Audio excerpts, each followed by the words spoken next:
अस्सलामुअलैकुम। हज़रत ज़िक्र अलैहिस्सलाम की दुआ। इस दुआ की बरकत से अल्लाह ताला ने हज़रत ज़िक्र अलैहिस्सलाम को बेटा अता किया, बेटे जैसी नेमत से नवाजा।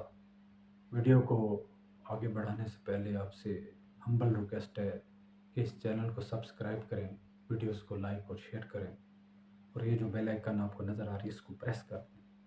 इससे आपका ताल्लुक़ इंशाअल्लाह हमसे मज़बूत होगा। बहुत कुछ सीखने समझने का इंशाअल्लाह मौका मैसर आएगा। हज़रत ज़िक्र अलैहिस्सलाम की दुआ पढ़ने की सआदत हासिल करते हैं। रब्बी ला तज़रनी फ़र्दों व अंता खैरुल वारिसीन। उर्दू तर्जुमा मिलकर सुनने की सआदत हासिल करते हैं। ऐ मेरे रब, मुझे तन्हा न छोड़िए। ऐ मेरे रब, मुझे तन्हा न छोड़िए, और आप सबसे बेहतर वारिस हैं। फिर रिपीट करता हूँ, ऐ मेरे रब, मुझे तन्हा न छोड़िए, और आप सबसे बेहतर वारिस हैं। सुभान अल्लाह। क्या ज़बरदस्त कुरानी दुआ है। हज़रत ज़िक्र अलैहिस्सलाम की दुआ है। जब हज़रत ज़िक्र अलैहिस्सलाम ने इस दुआ को पढ़ा तो इस कुरानी दुआ की बरकत से अल्लाह ताला ने हज़रत ज़िक्र अलैहिस्सलाम को बेटा अता किया। सुभान अल्लाह, सुभान अल्लाह। तो हज़रत ज़िक्र अलैहिस्सलाम ने मांगा किससे, किसकी बारगाह में पेश हुए। इस नुक्ते को भी ज़रा समझो और फोकस करो।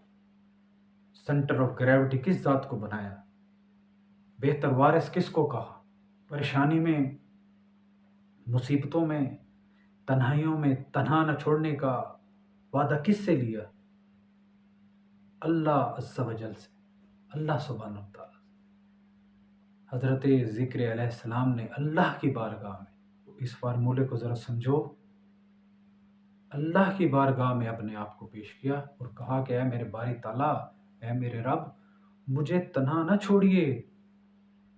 इल्तिजा की, ये दुआ की, और अपना अकीदा अल्लाह के सामने रखा और ये इकरार किया कि या बारी ताला, या मेरे परवरदिगार, आप सबसे बेहतर वारिस हैं। सुभान अल्लाह। अगर आप औलाद नरीना चाहते हैं कि अल्लाह बेटे जैसी नेमत अता करे, तो अपने आप को सुपुर्दे लिल्लाह कर लो, अल्लाह की बारगाह में अपने आप को पेश कर लो, अपने सब का गुनाहों पर रो धो लो। निदामत के आंसू बहाओगे तो इश्क हकीकी की इब्तिदा होगी। जब अल्लाह के सामने सपुर्दे इल्लाह हो जाओगे, फानी फिल्ला और बाकी बिल्ला के फलसफे की गहराई में उतर जाओगे, तो यकीन जानो अल्लाह से इश्क की इब्तिदा हो जाएगी, अल्लाह से करीब आने का मौका मुयस्सर हो जाए, अल्लाह को फील करने लगोगे, मोहब्बत की चिंगारी भड़क उठेगी, दिलो निगाह में अल्लाह को बसाने का मौका मुयस्सर आएगा। तो अपने आप को गमों, परेशानियों, दुखों, तकलीफ से चंद लम्हों के लिए निजात दिलाकर अल्लाह की बारगाह में पेश हो जाओ। अपने सब का गुनाहों की माफ़ी मांग लो।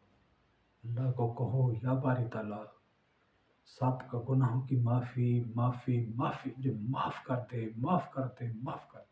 रो धो लो, दिल के दुखड़े बाहर निकाल। जो भी गम है, जो भी परेशानी, जो भी दुख है, किसी किस्म का कोई मसला है, बीमारी है, परेशानी है, एग्जाइटी है, डिप्रेशन है, हार्ट की कोई फीलिंग है, ज़हनी कोई मसला है, रोज़ी की तंगी है, मसाइल का शिकार हो, तो सुपुर्द इल्लाह हो जाओ, अल्लाह की सुपुर्द अपने आप को कर दो। मैं कहता हूँ फिर देखो कैसे रिजल्ट निकलता। रोगे, सब का गुनाहों की माफ़ी मांगो, अल्लाह के करीब आने का मौका मुयस्सर हो, अल्लाह के करीब आओगे, फिर देखना क्या रिजल्ट बरामद होता है, कैसे अल्लाह करीब आता है, कैसे दुखड़े दूर होते हैं, कैसे ज़िंदगी मुस्कुराहटों से भरती है, मुस्कुराहटों का सामान पैदा होता है, खुशी और खुशहाली का मौका मुयस्सर आता है, खुशहाल हो जाओगे, रोज़ी की तंगी दूर हो जाएगी। और क्या चाहिए, हिम्मत करो, अपने आप को समेटो, अपने आप को अल्लाह के सुपुर्द कर दो, अल्लाह की बारगाह में पेश हो जाओ। कितना सिंपल सा फॉर्म, कितनी देर लगती है। रिश्तेदारों से तो बातें करते हो ना, बहन भाई से भी कर लेते, والدین سے بھی کرتے ہو، دوست احباب سے بھی، ہمسایوں سے بھی، جانے انجانے میں کوئی سامنے آ جاتا ہے اس سے بھی بات کر لیتے ہو۔ تو کیا اللہ تعالیٰ نعوذ باللہ اتنا ہلکا ہے کہ اس سے بات نہیں کر سکتے، اپنے دکھڑے اس کے سامنے رکھ نہیں سکتے، رو دھو نہیں سکتے؟ ایک غم پر اتنا رو لیتے ہو، پریشانی آتی ہے پھر رو لیتے ہو، کہ اپنے آپ کو چند لمحوں کے لیے اللہ کے سامنے سپرد نہیں کر سکتے، کہ اللہ سے اقرار نہیں کر لیتے، سب کو گناہوں پر نادم نہیں ہو جاتے؟ یار کر کے تو دیکھو، ایک بار کرو تو صحیح، اللہ کے قریب آؤ تو صحیح، ایک بار کر تو دیکھو، میری مانو، میں ہاتھ جوڑ، ایک بار کرو تو صحیح، پھر دیکھو کیسے کامیاب ہوتے، کیسے اللہ کے قریب آنے کا موقع ملتا، موقع میسر آتا ہے، کیسے کامیاب ہو جاتے ہو، اس دنیا میں بھی کامیاب ہو جاؤ گے اور آخرت میں۔ عمل کرو اور کامیاب ہو جاؤ۔ السلام علیکم۔